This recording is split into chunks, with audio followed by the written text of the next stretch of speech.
Arizona. Welcome to Porchlight Letters podcast number 2156. When the past lifts you up. That's our, is that the right one? Hang on, I'm going to make sure I'm on the right one. Yes, when the past lifts you up. That is our topic this evening. And this is going to be one of my favorite ones this week because I get to talk genealogy this week. It brings in a very important detail that I was always talking about when we were concentrating more on the genealogy side of things. But so here we go. So this is part 4 of Rooted and Rising, and it is when the past lifts you. There are moments when something from the past reaches forward, not to hold us back, but to lift us up. A memory, a story, a voice we once heard, an ancestor's resilience. It reminds us we're not starting from nothing. We're rising from everything that came before. What it teaches us is that the past isn't just weight. It can be wings. How cool is that one? Oh, it gives me goosebumps. It also teaches us that legacy gives us strength we didn't know we needed. And revisiting where you came from can offer direction, not just reflection. Think about this. We need to know our ancestors' stories. We need to know who they were. What did they go through? What battles did they face? What obstacles did they face? What did they overcome? How did they keep moving forward during those times? Because stuff that they went through there is passed down through the traits and through our DNA to us today. So we carry part of them with us. If we don't know their stories, we don't know where things come from. We don't know why we're this way, why we do this or why we do that, because we don't know our ancestors' stories. If we don't know our own story, how do we know what's coming in from the past to give us wings? So stories are important. What happens when we allow roots to become scaffolding instead of anchors? Think about that. Our roots is our scaffolding. It's that part on the outside of the building that is helping hold the building in place while we construct our foundations and then start actually building the building on top, building ourselves on top. It's not just anchors. Our roots, yes, they keep us grounded, but the rest of us, we have the freedom to fly. We revisit old stories and discover new strengths in them. So go back to those stories of your ancestors, dig up their past. What did they go through? And back in the day, there was, they would have a lot of children and not many would survive past childhood. Why? How did they cope? What happened? Was there some epidemic going on at the time? Was there a war going on where they may have been killed during the war? Were they on a ship that wrecked?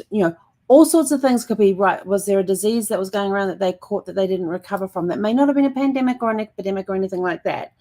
But think about those things. Go back and look at them from a different perspective. Don't just say, oh, that was my ancestor and they did da-da-da-da-da. Look at the story from what did they do to get through that? How did they get through that? We recognize that honoring the past can energize our next chapter.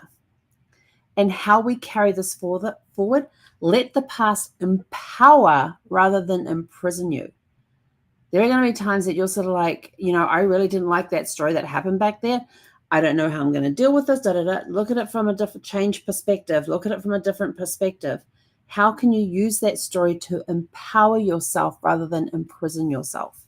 Instead of having that woe is me attitude, let's change that up. Reframe memories as resources.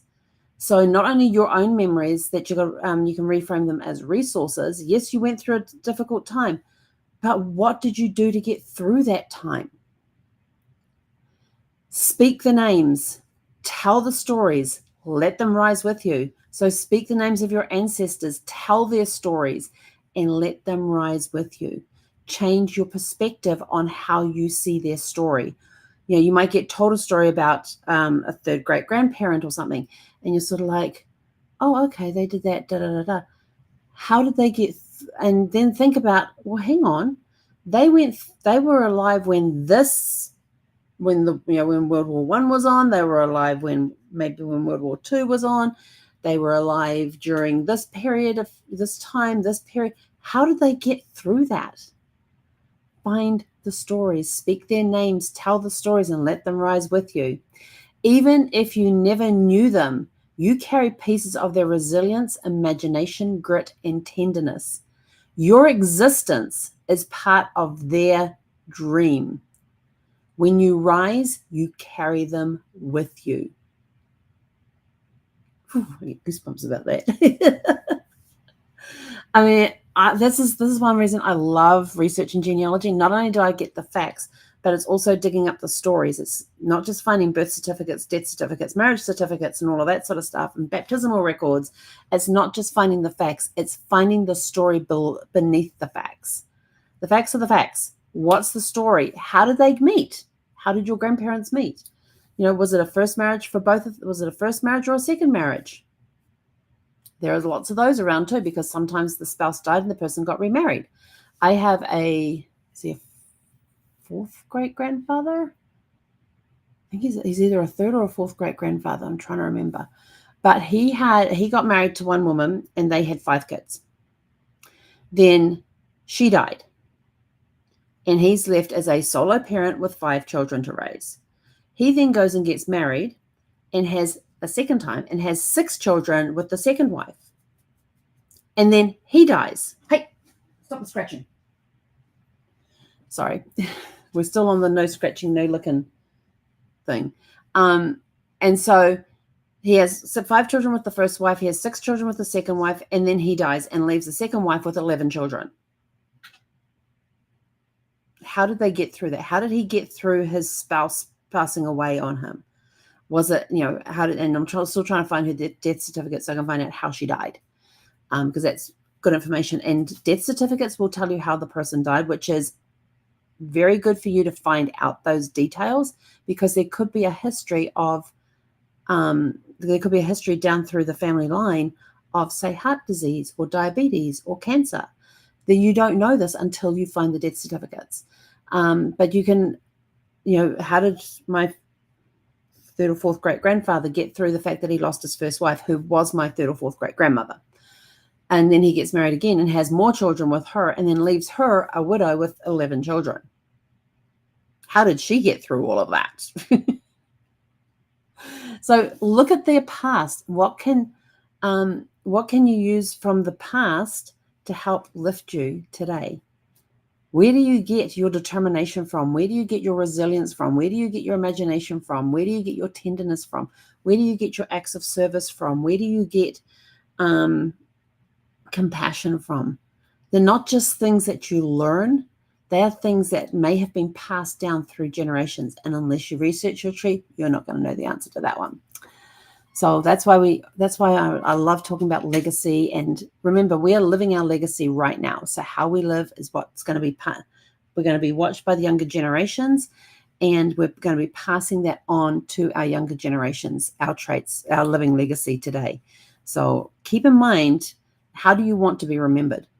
How do you want your grandchildren to be remembered, to tell your, and maybe even you might even get to meet your great-grandchildren, and in some cases your great-great-grandchildren. Imagine the stories that you could tell them. So your reflection questions to go in your Porch Light Reflection Journal, which you can grab a copy of by scanning the QR code up here in the top left-hand corner. So we've got 4 for you today. What part of my past continues to lift me up? Whose story from my family or community inspires me to keep going? And when we say the story from your family or community, if your family has been in that community for a number of generations, what's inspired them to keep going? What about the community is inspired? And what role did your ancestors play in that? And when we say my family, we're not talking about your immediate family. We're also talking about your family that came before you as well. So what story from my family or community inspires me to keep going? What am I grateful for in the journey behind me? So yeah, you do get to look back at times. What am I grateful for in the journey behind me? And how does honoring my past help me move forward? I love that one. And our closing thought for this evening is, when we let the past lift us, we rise stronger, because we rise together with all that's ever been made. Sorry, I'm totally screwing this up. When we let the past lift us, we rise stronger, because we rise together with all that's ever made us who we are. And with that, we are out of here. We'll be back tomorrow evening at 6 p.m. Pacific time. Until then, have a super fantastic, sparkling evening. Hei kona.